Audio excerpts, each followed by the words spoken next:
శాశ్వతం. మీరు తొడుక్కునే బట్టలు శాశ్వతం కాదు. మీరు కొత్త బట్టలు తెచ్చుకుంటారు పండుగకు, అవి చాలా సంతోషంగా వేసుకుంటారు. ఆ రోజు పండుగలు చేసుకున్నప్పుడు ఎంత సంతోషం ఉంటుందో సెకండ్ టైం వేసుకున్నప్పుడు అంతా ఉండదు. అవి అట్లే కంటిన్యూ వేసుకున్నారు అనుకోండి, ఒక 6 నెలలకు అవన్నీ మొత్తం చిరిగిపోతాయి బట్టలు.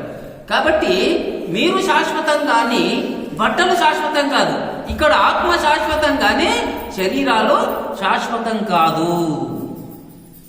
కాబట్టి ఆత్మ ఒకప్పుడు జన్మించడం లేదు, మరణించడం లేదు. భూత్వా భూయ అభవితాన, ఒకప్పుడు ఉండి మళ్ళీ ఉండనిది కాదు ఆత్మ. ఆత్మ ఎప్పటికీ ఉంటది. ఒకప్పుడు ఉన్నది ఇప్పుడు ఉండలేదు అనేది కాదన్నట్టు. ఆత్మ శాశ్వతమైనటువంటిది కనుక ఆత్మకు మృత్యువు లేదు. నా భూత్వా భూయ భవితావా, ఒకప్పుడు ఉండక మరల కలుగునది కాదు ఆత్మ కనుక ఆత్మకు జన్మ లేదు. అయం, ఈ ఆత్మ అజహ అంటే జన్మరహితమైనటువంటిది. ఆత్మ జన్మరహితమైనటువంటిది, దానికి జన్మ ఉండదు. కేవలం ఒక శరీరాన్ని జన్మిస్తూ మళ్ళీ మరణిస్తూ మళ్ళీ ఒక శరీరాన్ని జన్మిస్తూ ఆ విధంగా ఉంటుంది. కాబట్టి ఆత్మ శాశ్వతమైనటువంటిది. శరీరే అన్యమానే నాణ్యతే అంటే ఈ శరీరం చనిపోతున్నా, శరీరం హతమవుతున్నా చనిపోతున్నా కూడా ఆత్మ చంపబడదు. నిత్య శాశ్వత పురాణ, ఆత్మ మృత్యువు లేనిది, నాశనం లేనటువంటిది, వృద్ధి లేనటువంటిది. వృద్ధి అని అంటే డెవలప్మెంట్, అభివృద్ధి. ఒక మొక్క మనం ఇక్కడ ఏం చేసినాం, ఒక చిన్న విత్తనాన్ని అక్కడ వేసేసినాం. ఆ విత్తనం చిన్నగా ఉంటుంది, అది నీటి దానికి ఏమవుతుంది, భూమి వెలుతురు నీరు అన్ని తగలగానే చిన్న మొక్క వస్తుంది. ఆ మొక్క కొన్ని రోజులకు ఏమవుతుంది, పెద్దగా అయిపోతుంది, పెద్ద మర్రి చెట్టు అయిపోతుంది. మర్రి చెట్టు వృక్షము విత్తనం చిన్నగా ఉంటుంది కానీ పెద్ద వృక్షం అయిపోతుంది. అది డెవలప్మెంట్ అన్నట్లు. ఆ అభివృద్ధి అనేది కూడా ఆత్మకు లేదు. ఆత్మ శాశ్వతంగా ఉంటుంది, అభివృద్ధి ఉండదు. దాన్ని ఏమన్నా వాడుకున్నాం అనుకో తరుగు ఉండదు. మీరు 1 కిలో గోధుమ పిండి తెచ్చి ఎంత 1/2 కిలో చపాతీ చేసిండ్రు అనుకోండి, 1/2 కిలో పిండి ఉంటుంది ఆడ. మీరు ఆత్మని ఎంత వాడుకున్నా కూడా తరుగు ఉండదు. మీరంతా ఏం చేస్తున్నారు, ఆత్మను వాడుకుంటున్నారు. ఎక్కడ వాడుకుంటున్నారు, ఎప్పుడు వాడుకుంటున్నారు? ధ్యానం కూర్చున్నప్పుడు కాస్మిక్ ఎనర్జీ మొత్తం మీ బాడీ లోపలికి ఎంటర్ అవుతుంది. కాస్మిక్ ఎనర్జీ ఎక్కడి నుండి ఎంటర్ అవుతుంది? విశ్వంలో ఉన్న కాస్మిక్ ఎనర్జీ ఎక్కడి నుండి లోపలికి ఎంటర్ అవుతుంది? బ్రహ్మరంధ్రం ద్వారా ఎంటర్ అవుతుంది. కాబట్టి మనం ధ్యానం ఎందుకు కొరకు చేస్తున్నాం అని అంటే, ధ్యానం చేస్తున్నప్పుడు ఇక్కడ ఉండేటటువంటి బ్రహ్మరంధ్రం ద్వారా విశ్వశక్తినే మనం ఏమంటాం, పరబ్రహ్మ శక్తి, పరమాత్మ శక్తి మన లోపలికి ఎంటర్ అవుతుంది. మన లోపలికి ఊరికే ఎంటర్ అవుతుందే? ఎంటర్ కాదు. ఎప్పుడు ఎంటర్ అవుతుంది? నీవు పరమాత్మకు దగ్గరైనప్పుడు, నీకు పరమాత్మకు నీ పైన నమ్మకం కలిగినప్పుడు తన శక్తిని ఇయనికే స్టార్ట్ చేస్తాడు. ఎవరికైతే బ్రహ్మరంధ్రం ద్వారా కాస్మిక్ ఎనర్జీ ఎంటర్ అవుతుంది లోపలికి ధ్యానంలో అంటే వాళ్ళు పరమాత్మకు దగ్గరైనట్టు, అంటే వాళ్ళు పరమాత్మగా మారుతున్నట్టు లెక్క. అర్థమవుతుందా? ధ్యానం చేసే వాళ్ళకు మీకు అర్థమవుతుంది అది. కాబట్టి అది అన్నట్టు.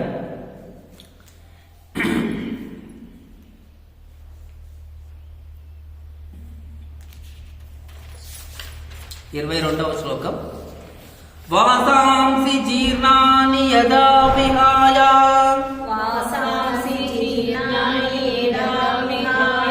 నవాని గృహ్ణాతి నరోపరాణి, తథా శరీరాని విహాయ జీర్ణాని, అన్యాని సంయాతి నవాని దేహి, వాసాంసి జీర్ణాని యదా విహాయ, నవాని గృహ్ణాతి నరోపరాణి, తదా శరీరాని విహాయ జీర్ణాని, అన్యాని సంయాతి నవాని దేహి,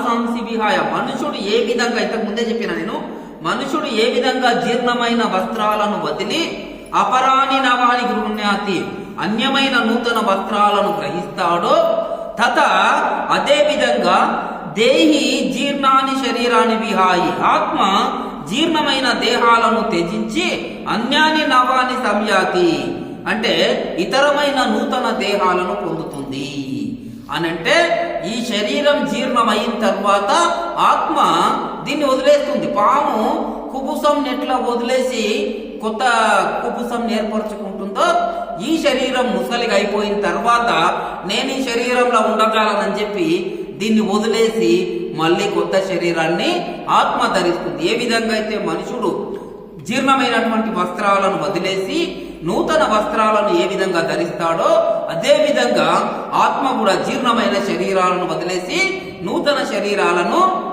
తీసుకుంటాడు. ఇక్కడ మనకు నాగర్ కర్నూలు దగ్గర ఒక స్వామీజీ ఉన్నాడు, జ్ఞానానందగిరి స్వామి. ఆయన ఒక ఇంటర్వ్యూ ఇచ్చాడు, టీవీ మన యూట్యూబ్లో చూశాను. ఆ హిమాలయాల లోపల ఒక సాధువు ఉన్నాడు. ఆ సాధువు ఇప్పటి వరకు 3 శరీరాలని ధరించాడు. ఆయన సాధువు సాధన చేసుకుంటా ఉన్నాడు. 75-80 ఏళ్ళు అయిపోయింది, ముసలిగా అయిపోయింది కాబట్టి శరీరాన్ని వదిలేస్తాడు అన్నట్టు. శరీరాన్ని వదిలేసిన తర్వాత మళ్ళీ కొత్త శరీరం తీసుకోవాలి కదా. కొత్త శరీరం తీసుకోవాలంటే మళ్ళీ తల్లి లోపలికి రావాలి, చిన్న పిల్లగానిలాగా పుట్టాలి, మళ్ళీ పెద్దగా కావాలి. ఇదంతా ఎందుకు తలకాయ నొప్పి అని చెప్పి ఆయన ఏమైంది, ఒక శవం వస్తున్నది, నదిలో పడి కొట్టుకొస్తున్నది. ఆ శవంని తీసుకొని యువకుంది, ఒక 25-30 సంవత్సరాల బాబు శవం కొట్టుకొస్తుంటే అది అప్పుడే చనిపోయి అప్పుడే వస్తున్నది. ఆ శవంని తీసుకొచ్చుకున్నాడు, వచ్చేసి ఆ శరీరం వదిలేసి దాంట్లోకి ఎంటర్ అయినాడు. దాని లోపలికి వెళ్ళిపోయిన తర్వాత ఈ ముసలి శరీరాన్ని వదిలేసి మళ్ళీ యంగ్గా అయిపోయాడు అన్నట్టు. అట్లా కొన్ని రోజులు నడిచిన తర్వాత ఇది 2వ శరీరం అయింది కదా, 3వ శరీరంకి ఈయన పోయిండు అన్నట్లు. ఆయన ఇప్పటికి మళ్ళీ 80 ఏళ్ళకి వచ్చింది. ఈ నీళ్ళల్లో కొట్టుకొచ్చిన శరీరంని ధరించి కూడా 80-90 ఏళ్ళు అవుతుంది. ఈయన పోయిండు, ఆయన దగ్గర కూర్చున్నాడు, స్వామి మీ ఇంటర్వ్యూ కావాలి అది ఇదని అని అంటే ఈయన ఇంటర్వ్యూ ఇయ్యలే. ఇక చివరికి ఒక రోజు ఏమన్నాడు ఆయన, 5-6 రోజుల తర్వాత, నువ్వు నాకు ఒక పని చేసి పెడతాంటే నీకు ఇంటర్వ్యూ ఇస్తా, చెప్పు స్వామి ఏం చేయాలంటే, ఈ ఊర్లో ఒక పిల్లోడు చనిపోయింది, 21 సంవత్సరాల పిల్లోడు. ఆ పిల్లోని శవాన్ని తీసుకొచ్చి పాతి పెట్టిండ్రు, ఆ శవాన్ని రాత్రికి తెచ్చి నాకు ఇవ్వాలి, ఇస్తే నీకు ఇంటర్వ్యూ ఇస్తాడు. అయ్యో దాన్ని దోడుతుంటే మంది వాళ్ళు ఊరోళ్ళు ఊరుకుంటారా, ఏమైంది అని అన్నారు. నీకు అటువంటి భయం ఏం అక్కర్లేదు, నేను విభూతి ఇస్తా, దాన్ని తీసుకుపోయి ఆ గోలి చుట్టూ ఇట్లా రౌండ్గా వేసేయి, నువ్వు లోపల తోడుతున్నా కూడా ఎవరికి బయటికి కనిపించండి అని చెప్తే సరే అని చెప్పి ఆయన తీసుకొచ్చి అది మొత్తం వేసేసిండు, తోడిండు. ఆ పిల్లోని తీసుకొని పోయి ఆయన ముందర పెట్టిండు. ఆయన ఇమ్మీడియట్ ఆ శరీరం వదిలేసిండు, పిల్లోని లోపలికి వెళ్ళిండు. వెళ్ళిపోయిన తర్వాత చెప్పు ఇప్పుడు ఏం కావాలన్నాడు. పిల్లోడు మాట్లాడుతున్నాడు, పిల్లోడు మాత్రం యంగున్నాడు, టోన్ మాత్రం అదే ముసలు ఉంది అన్నాడు. ఆ టోన్ ఇంతకు ముందు ఉన్నాడు కదా, అదే టోన్ లో ఇంటర్వ్యూ మొత్తం తీసుకున్నాడు. ఇక మళ్ళీ ఒక 70 ఏళ్ళ వరకు బేఫికర్ నాకు అంటే ఎంతటి ఆధ్యాత్మిక సాధన మన దేశం లోపల సాధువులు చేస్తున్నారో మనం అర్థం చేసుకోవచ్చు.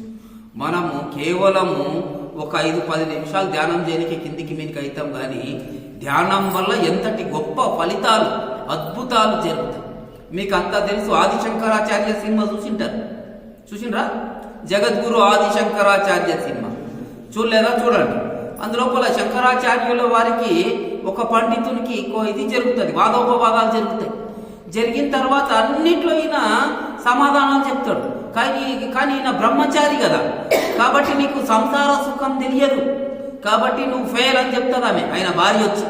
నువ్వు సంసార సుఖం తెలుసుకుని వచ్చిన తర్వాతనే నీ దగ్గర నేను మాట్లాడతానంటే ఆయన ఏం చేయాలని చెప్పి ఆ రాజు ఆ ప్రాంతం లోపలికి అడిగికి వేటకొచ్చింటాడు. తాగి పులిని చంపుతాను పోతాడు అన్నట్టు.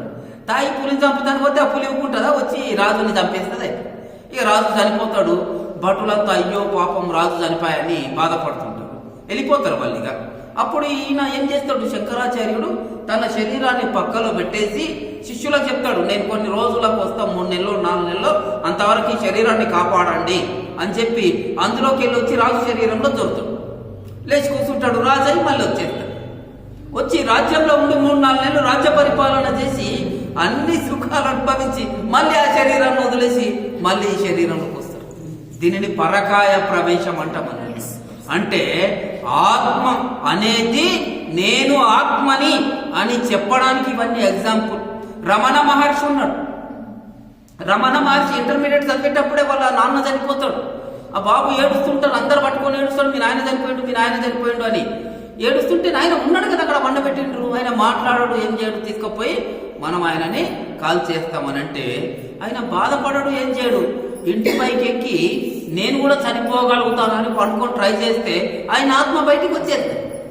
రమణ మహర్షి ఆత్మ ఆ బయటికి వచ్చిన తర్వాత చూస్తాడు, ఓహో అది నా శరీరమా, ఇక్కడ ఉన్నది నేనా, అంటే నేను ఈ శరీరంలో లేకపోతే ఇది పనికిరాదా, దీన్ని తీసుకుపోయి పూడుస్తారు, కాలుస్తారు, ఓహో ఇది ఆత్మ అంటే తెలుసు.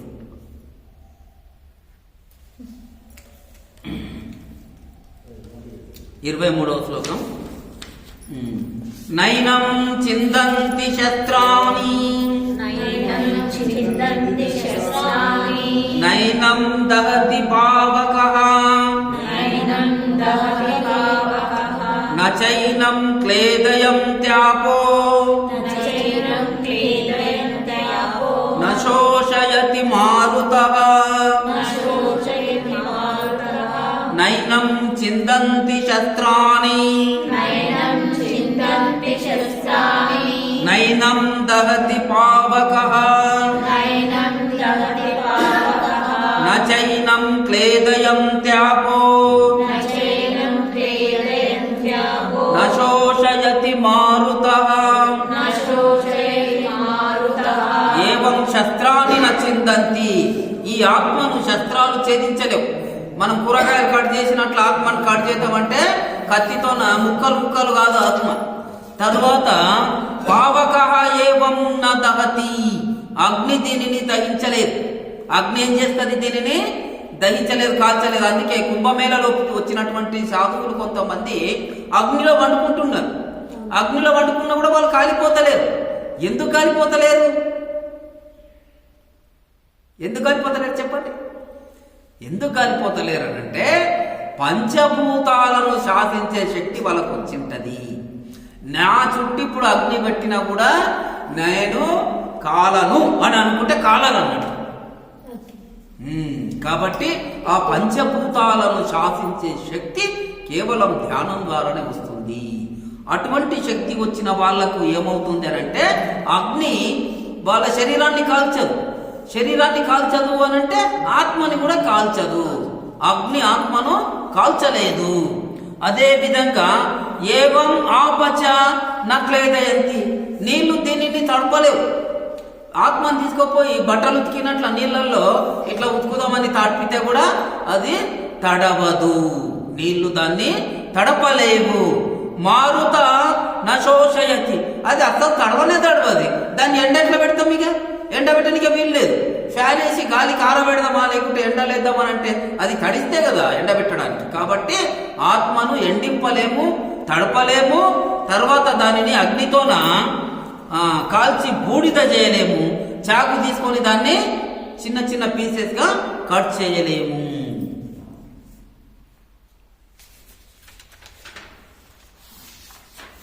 ఇరవై శ్లోకం. జాతస్య హి ధ్రువో మృత్యుః ధ్రువం జన్మ మృతస్య చ తస్మాద పరిహార్యేర్తే నత్వం శోచితుమర్హసి. జాతస్య హి ధ్రువో మృత్యుః ధ్రువం జన్మ మృతస్య చ తస్మాద పరిహార్యేర్తే నత్వం నత్వం శోచితుమర్హసి ఈ జాతస్య మృత్యు ధ్రువః ఏలననగా పుట్టిన వారికి మరణం నిశ్చయము. పుట్టిననుకో వానికి ఇక చావు నిశ్చయం ఎప్పుడు తక్కువ తెలియదు. అందుకే పుట్టిన పిల్లలు పుట్టిన ఇబ్బంది పుట్టినట్టు చనిపోతారు. వాని ఆయువు అంతే ఉంటుంది. ఆ విధంగా కాకుండా నెలకు కొంతమంది చేస్తారు, 6 నెలలు, ఏడాది, ఇక మొత్తం పెద్దగా బతికి 70, 80, 90 ఏళ్ళు, 100 ఏళ్ళు, 100 పైన ఉండేటోళ్ళు కూడా ఉంటారు. కాబట్టి పుట్టిన తర్వాత మరణం తప్పదు. మనం అనుకునాల్సింది ఏమిటిది? పుట్టినమనంటే మరణించడం ఖాయం. ఈరోజు సైన్స్ ప్రతి దానికి డెఫినేషన్ ఇస్తున్నది. డెఫినేషన్ అంటే నిర్వచనం. చావుకు నిర్వచనం ఎవరన్నా ఇవ్వగలుగుతారా? వాట్ ఈస్ మెయిన్ బై చావడం? ఎందుకు చావాలి? మనిషి పుట్టిన తర్వాత చావకూడదు, కానీ చస్తున్నాడంటే కారణం ఏంటిది? ఎవరు చంపుతున్నారు? నీవైతే చావాలనుకోవు. ఎన్ని ఏళ్ళు ఉండాలన్నా ఇంకా బతికితేనే బాగుంటాయనే ఫీలింగ్ ఉంటుంది అందరికీ. కానీ చస్తున్నాం. ఆ చావు మన చేతుల్లో లేదు. ఆ చావు ఎవరి చేతిలో ఉన్నది? ఏమంటావు? ఆత్మ చేతిలో కాదు, పరమాత్మ చేతిలో. కాబట్టి మరణించిన వారికి జన్మ నిశ్చయం, పుట్టిన వాళ్ళకు మరణం నిశ్చయము, మరణించిన తర్వాత వాళ్ళకి మళ్ళీ జన్మ నిశ్చయం. మళ్ళీ జన్మ ఎందుకు జన్మిస్తారు? కరెక్టే, కర్మ ఫలితం. ఈ జన్మలో మనం ఏం చేస్తున్నాం? రకరకాల కర్మలు చేస్తున్నాం. ఆ కర్మ తాలూకు మొత్తం కూడా మనకేమవుతుంది? బ్యాలెన్స్ ఆత్మ తీసుకుపోతుంది. ఈడు ఏమేమి పనులు చేసిండు, ఆ పనులను బట్టి మళ్ళీ జన్మ లభిస్తుంది. అందుకే మనం ఏం చేయాలి? కర్మఫల త్యాగం చెయ్యాలి. కర్మ చేయకుండా ఉండాలి. కర్మ చేయనప్పుడు ఏమవుతుంది? పుణ్యం ఉండదు, పాపం ఉండదు. పుణ్యం పాపం రెండు లేవనంటే మనకేం కావాలి? మళ్ళీ జన్మ ఉండదు. అందుకే హిందూ ధర్మం లోపల గొప్ప ఒక ఇది ఉన్నది. ఏమిటిదంటే మోక్షాన్ని పొందడానికి మనం ప్రయత్నిస్తాం. మిగతా ధర్మాలు ఏం చేస్తాయంటే మంచి పనులు చేస్తే స్వర్గంకి, చెడు పనులు చేస్తే నరకానికి పోతారు అని చెప్తారు. హిందూ ధర్మం కూడా చెప్తుంది ఆ విషయాన్ని.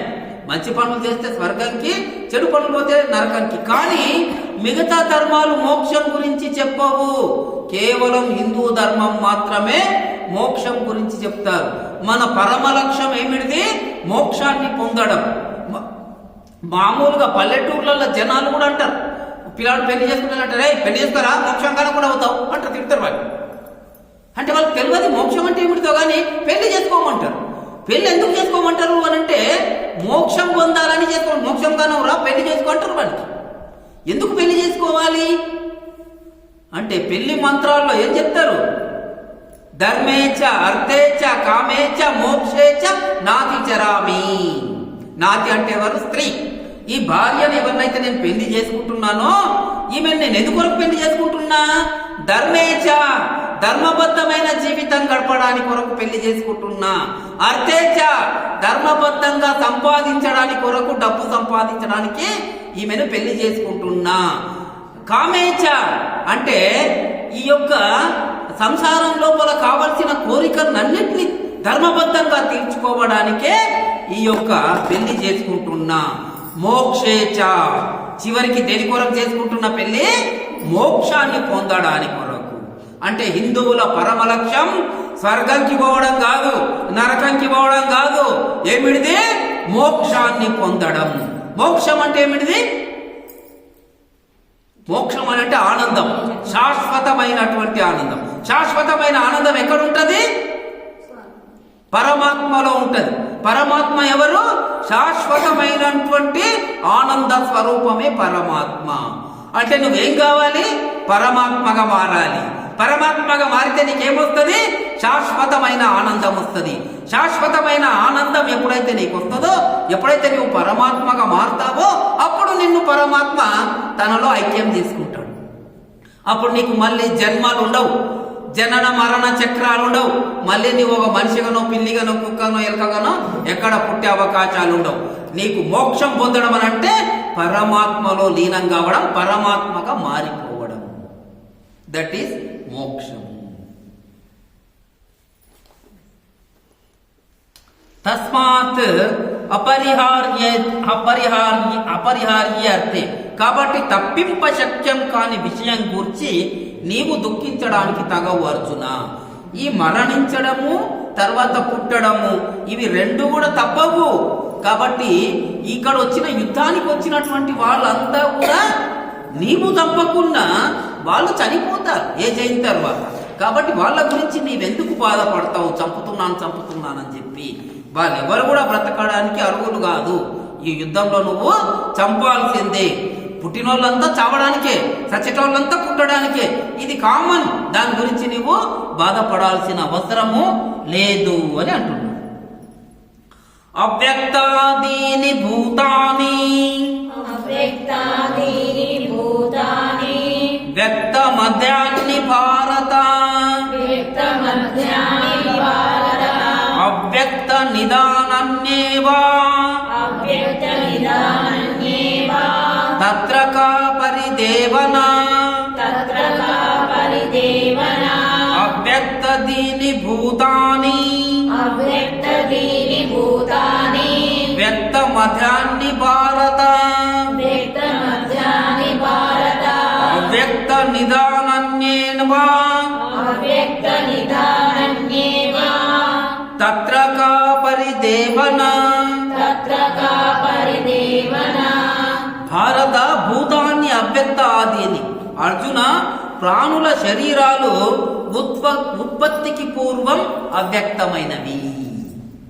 ఇప్పుడు బయటకు వచ్చేసి అర్జునుడికి ఏమంటున్నాడు శ్రీకృష్ణుడు? అర్జున, ఈ ప్రాణుల శరీరాలన్నీ ఉత్పత్తికి పూర్వం అవ్యక్తమైనవి అంటే ఏమన్నట్టు? ఈ శరీరం నాకు ఏర్పడలేదు. నేను 1971లో పుట్టిన, 71 జనవరి 31 పుట్టిన. అంతకుముందు 9 నెలలు మా అమ్మ కడుపులో ఉన్నా.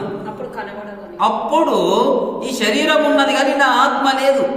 ఎప్పుడైతే మా అమ్మ కడుపులోకి ఎంటర్ అయ్యిందో, 7 నెలల పిండంగా ఎప్పుడైతే అయ్యిందో నా శరీరం, అప్పుడు ఇందు లోపలికి ఆత్మ ఎంటర్ అయింది. ఈ ఆత్మ ఎన్ని రోజులు ఉంటుంది? ఈ శరీరం ఎన్ని రోజులైతే ఉంటుందో అన్ని రోజులు ఈ శరీరంలో ఉంటుంది. అంతకుముందు ఆత్మ ఉన్నది. ఈ శరీరంలోకి ఎంటర్ అయిన తర్వాత ఈ శరీరం ద్వారా నా ఆత్మ వ్యక్తమైతోంది. కాబట్టి జీవులు ఏవైతే ఉన్నాయో ఇవి ప్రాణుల శరీరాలు పుట్టక ముందు ఆత్మ అవ్యక్తంగా ఉన్నది. వ్యక్త మధ్యాని స్థితి కాలంలో వ్యక్తమైతుంది. స్థితి కాలం అంటే పుట్టిన నుంచి చనిపోయేటంత వరకు ఉండేటటువంటిది స్థితి కాలం. ఈ స్థితి కాలంలో ఏమవుతుంది? ఈ శరీరం రూపకంగా వ్యక్తమైతుంది. అవ్యక్త ధనాని ఏవా వినాశనమైన తర్వాత వ్యక్తమై ఉండదు. ఈత శరీరం పోయిందనుకోండి, అప్పుడు ఆత్మ వ్యక్తం కాదు, మళ్ళీ అవ్యక్తం లోపలికి మారిపోతుంది. తత్రకా పరిదేవన, ఈ స్థితి యందు నీకు దుఃఖమేలా. కాబట్టి శరీరాలు శాశ్వతం కాదు, శరీరాలు అశాశ్వతాలు. కేవలం ఆత్మ మాత్రమే శాశ్వతం. శాశ్వతమైనటువంటి ఆత్మ గురించి ఆలోచించకుండా అశాశ్వతమైనటువంటి శరీరాల గురించి ఎందుకు ఆలోచిస్తున్నావు అర్జున? కాబట్టి శరీరాలు నశ్వరమైనటువంటివి, శరీరాలు వినాశనశీలమైనటువంటి శరీరాలు, నాశనమైనటువంటివి. ఇటువంటి శరీరాల గురించి కాదు మనం ఆలోచించాల్సింది, శాశ్వతమైనటువంటి ఆత్మ గురించి ఆలోచించాలి అని అంటున్నాడు. ఆత్మనే శాశ్వతమా? ఆత్మ శాశ్వతం. ఆత్మతో పాటు పరమాత్మ శాశ్వతం. కాబట్టి ఏది శాశ్వతం ఇక్కడ? ఈ ప్రకృతి శాశ్వతం కాదు, ప్రకృతి వెనుక ఉండేటటువంటి పరమాత్మ శాశ్వతం. ఈ శరీరం శాశ్వతం కాదు, శరీరం వెనుక ఉండేటటువంటి ఆత్మ శాశ్వతం. ఆత్మ పరమాత్మ రెండే శాశ్వతం. ఈ ఆత్మని పరమాత్మలో ఐక్యం చేయడమే మానవుల యొక్క పరమ లక్ష్యం, హిందువుల యొక్క పరమ లక్ష్యము. ఈ ఆత్మని పరమాత్మలో ఐక్యం చేయడాన్ని ఏమంటాము? మోక్షము అని అంటాం. మోక్షం వల్ల మనకేం లభిస్తుంది? ఆనందం.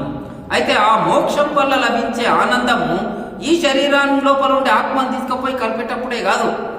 భగవద్గీత మీరు ఎప్పుడు స్టార్ట్ చేసినారో అప్పటి నుంచి మోక్షం వచ్చినట్టే. మీరు ఎప్పుడైతే ఇది వింటున్న తర్వాత మీలో ఆనందం కలిగింది అనుకోండి, ఆ ఆనందమే పరమానందం. ఆ ఆనందమే పరమానందం. మీరు ఎప్పటికీ ఇదే ఆనంద స్థితిలో ఉన్నారనుకోండి, దట్ ఈజ్ మోక్షం. బ్రతికున్నాకనే మోక్షం పొందొచ్చు. మోక్షం అంటే ఆత్మను తీసుకుపోయి అందులో కలపడం అని కాదు, ఆనంద స్థితిలో ఉండడం. కాబట్టి మీరు నిత్యం మోక్ష స్థితిలో ఉండాలంటే ఏం చేయాలి? ధ్యానం చెయ్యాలి. ధ్యానం చేస్తే ఏమొస్తుంది? జ్ఞానం వస్తుంది. ధ్యానం చేస్తే ఏమొస్తుంది? జ్ఞానం వస్తుంది. జ్ఞానం ద్వారా ఏమొస్తుంది? ఆనందం వస్తుంది. జ్ఞానం లేకపోతే ఆనందం రాదు. ఇప్పుడు నేను ఈ జ్ఞానం చెప్తున్నా కాబట్టి ఆనందం వస్తుంది మీకు. జ్ఞానం లేదనుకో ఆనందం రాదు. ఊకే ఆనందంగా ఉంటాంటే వస్తుంది, ఆనందము రాదు. కాబట్టి ధ్యానం ద్వారా జ్ఞానము, జ్ఞానం ద్వారా ఆనందము. ఈ ఆనందమే పరమానందము. ఈ పరమానందమే పరమాత్మ స్వరూపము. కాబట్టి నిత్యం కూడా మనము ఏ స్థితిలో ఉండడానికి ప్రయత్నం చేయాలి? పరమానంద స్థితిలో ఉండడానికి ప్రయత్నం చేయాలి. ఆ స్థితే పరమాత్మ స్థితి. అందుకే చాలా మంది పిల్లల పేర్లు కూడా పరమానంద అని పెడతారు. అందుకే మీరు స్వామీజీల పేర్లు చూసుకోండి, ఎవరిదైనా కూడా చివర ఆనంద ఉంటుంది. నిత్యానంద, సత్యానంద, వివేకానంద, సరస్వతి ఆనంద అని చెప్పి చివరికి ఆనంద అనేది దాంతోనే ఎండ్ అవుతుంది. ఇప్పుడు మన కులాలకు పేర్లు ఉన్నాయి, రెడ్డిలు ఉన్నాయనుకోండి, అన్ని రెడ్డి పేర్లు ఎంట రెడ్డి రెడ్డి రెడ్డి తోకలు వచ్చేస్తాయి. ఇంకొక కులంకి ఇంకొక పేర్లు వచ్చేస్తాయి. అట్లా ఏ విధంగా వస్తావో ఈ ఆధ్యాత్మిక సాధనలో ఉంటే ఆనందాన్ని పొందుతారు. కాబట్టి సచ్చిదానంద, వివేకానంద, ఆ విధంగా సుందర చైతన్యానంద, ఆత్మానంద, ఈ విధంగా ఆనంద అనే పదంతోన వాళ్ళ పేర్లు చివరికి ఎండ్ అవుతాయి. ఇది ఈరోజు మనకు ఉండేటటువంటి 5 శ్లోకాలు.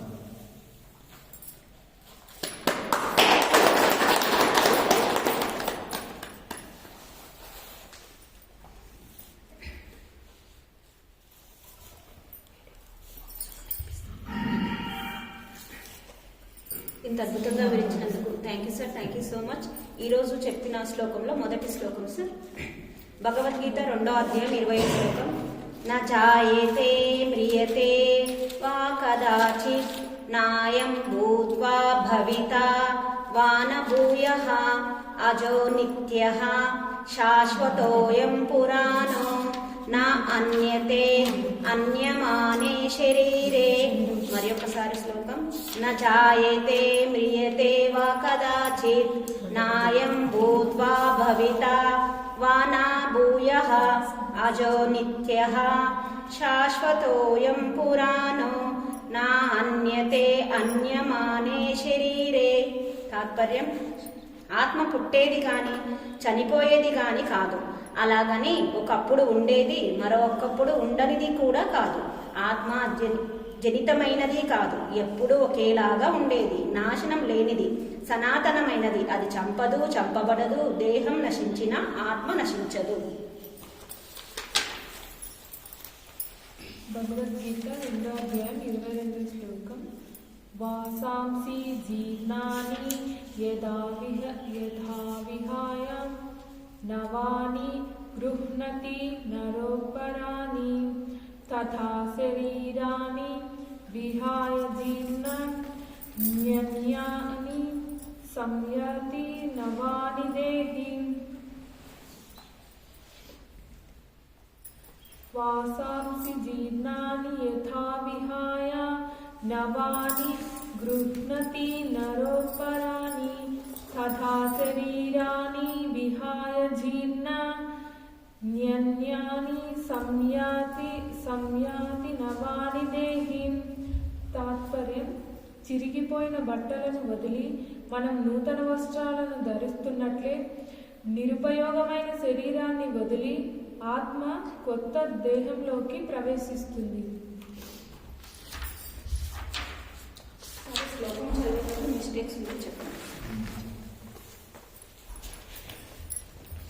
భగవద్గీత 2వ అధ్యాయం 23వ శ్లోకం. నైనం చిందంతి శస్త్రాణి నైనం దహతి పాపకః న చైనం క్లేదయంత్యాపో నా శోషయంతి మారతః.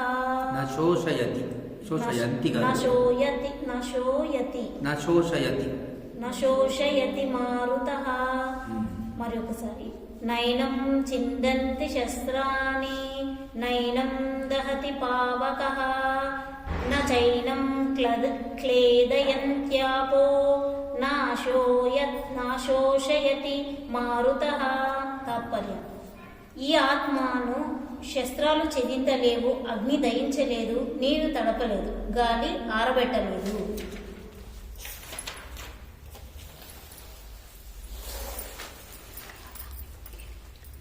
భగవద్గీత 2వ అధ్యాయం 27. జనన్యతి హి జాతస్య హి ధ్రువ మూత్రి ద్రవ్య జనం జాతస్య హిద్రువో జాతస్య హి ధ్రువో మృత్యుః